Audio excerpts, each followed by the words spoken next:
તો આજ છે આપણો છેલ્લો દિવસ આબુમાં અને હવે આબુમાંથી નીકળીને જવાનું અંબાજી. તો ફટાફટથી આપણે કસ્ટમરને પિકઅપ કરી લીધા અને કરી દીધો ચાલુ આપણો સફર. હવારમાં આબુથી નીચે ઉતરતા નકરી ધુમ્મસ દેખાણી. કાચ ખોઈલાને તો એવું લાગે જાણે વાદળામાં હાલ્યો જતો હોય.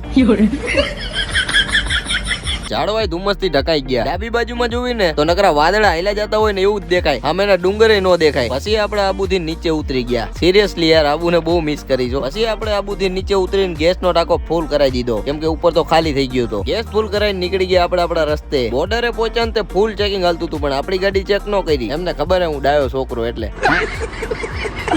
પછી પહોંચી ગયા આપણે સીધા અંબાજી દર્શન કરીને નીકળી ગયા હવે આપણે અમદાવાદ બાજુ. પહોંચી ગયા આપણે હિંમતનગર. સામે જો ઓલા મોટા મોટા ભૂંગરા ધુવાણા કાઢે ને એટલે સમજી જવાનું કે આપણે ગાંધીનગરમાં પહોંચી ગયા. પછી આપણે પહોંચી ગયા અમદાવાદમાં, એટલે આપણે ટ્રાફિક ની બાકાજીકી ચાલુ થઈ ગઈ. સિંધુ ભવન પહોંચ્યા ને લાગે છે ઇનોવા વાળા ભાઈ મિની કુપર નું મુહૂર્ત કરી નાખ્યું. પછી કસ્ટમર ને એક હોટલમાં જમવા ડ્રોપ કર્યા અને મેં હારે છોલે કુલચે લપેટી નાખ્યા. ખાઈ પી નીકળી ગયા આપણે કસ્ટમર ના ઘર બાજુ. પહોંચી ગયા આપણે કસ્ટમર ના ઘરે અને કસ્ટમર ને કરી દીધા ડ્રોપ. 3 દિવસનો સફર આપણો અહીંયા પૂરો થાય છે. તો મળીએ હવે નેક્સ્ટ વ્લોગમાં. Bye bye, Tata, take care.